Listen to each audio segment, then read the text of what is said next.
Solomon Ajuziogu is standing by in Umuahia in Abia State. Hi, Solomon. What's the situation report now? Well, it's Nifemi, it's sorting, counting, and recording of the results. I'm talking to you from Ibeku High School here in Umuahia, where the voting has concluded. There are 4 polling units in this INEC rack here. It's the INEC rack, one of the INEC racks in Umuahia.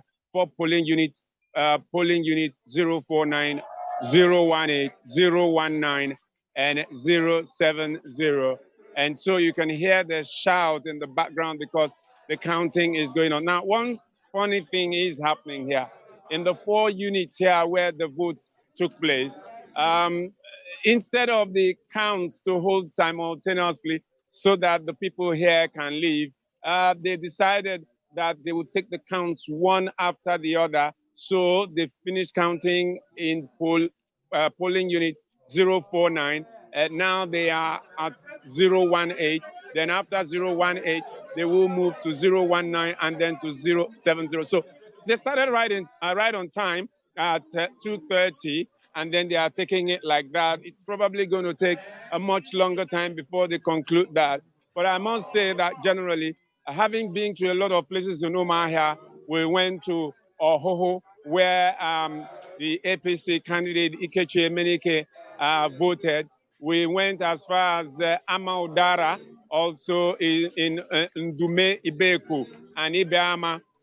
We got as far as Omuda Isingu as well, and we moved around Umuahia trying to fill the polls, trying to find out how the people here are. But I must say that as it happened in the morning, you saw a situation where it seemed that the people didn't want to turn out. But as the votes continued, as it progressed, a lot more people were coming to vote. I wouldn't say that there is a voter apathy at this point until the entire results come in, then we can decide that. But one of the things you would find out is that because of what happened on the 25th, where the voting did not start at the time it should start, a lot of people probably took their time for the INEC officials to arrive. And then because everything happened the way it should happen, 8:30 and then 2:30, people came and went out, voted. It was seamless, it was smooth. Whether the number isn't the number that came on the 25th is another matter when we collate all of the results and we look at the differentials in the figures. I recall we were talking about the security situation in Abia. How did it turn out today, Solomon? Well, we have soldiers and police officers, police orderlies manning all the polling units. Well, that's the way it should be.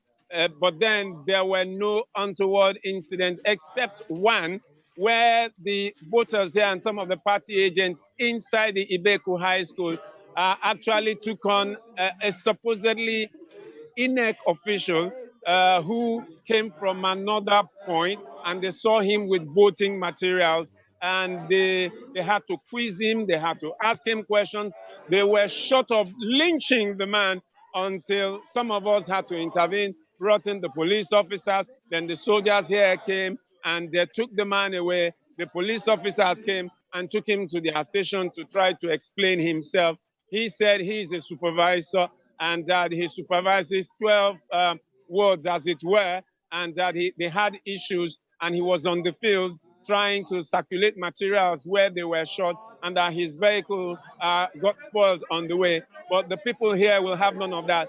But I must say that before they could take the law into their hands, the law enforcement officers came here. One other thing that we noticed here is the destructive power of false news. Online, there was this situation where a candidate of one of the parties in Umuahia Central here, whose name was associated with an ethnic group whom we interviewed. And one of the things we found out that Anthony Chinasa Abiola is actually not Anthony Chinasa Abiola, as his name went viral as a candidate contesting in Umuahia Central here in the state constituency. His name is simply Anthony Chinasa. Now, that is just one case of how false news, fake news, is shaping the opinion of people around here about the elections, about some of the things going on in the elections, and they still hold some of these things, some of this false information, and it seems that it's affecting their behavior towards the election, even in this governorship and the state assembly elections. Apart from that, it's been peaceful generally everywhere we went to. People were willing to cast their votes. In some places, the number of the voters were more than some others. Here, the counting, sorting, and signing of the documents is going on at the moment, and well, we wait to see how they move things from here. But this is Iraq, and there are lots of other Iraqs around too. Solomon, I recall that the last time you were in Abia, you talked about late deployment of INEC personnel and materials to polling units. It took time before the materials trickled down to the ward and registration areas. How did it turn out today, particularly in those areas you covered during the presidential National Assembly elections? Well, we tried to touch on some of the areas where we touched the last time, even though deliberately we didn't want to go to some of those places. We wanted to touch on other places to have a feel of how they were voting. But we did go to some of the places like Urban 1 on School Road by Azikiwe Way. We also touched on the World Bank Primary School, the World Bank Estate, where a voting center is. We went there as well, in addition to going to places like Ohoho, or somewhere still in Umuahia North, Amaodara in Ndoma Ibeku, as well as Ibeama. The thing is, all the materials seem to have got to where they should have got at the right time. In fact, in Urban 1, where we started out from, one of the things there was that the materials got there right in time, and the INEC officials had to be waiting for the party agents before they could start, because they couldn't have started anything without the party officials. So the first ballot was cast at 9 a.m. And the reason for that was simply because the party agents were not present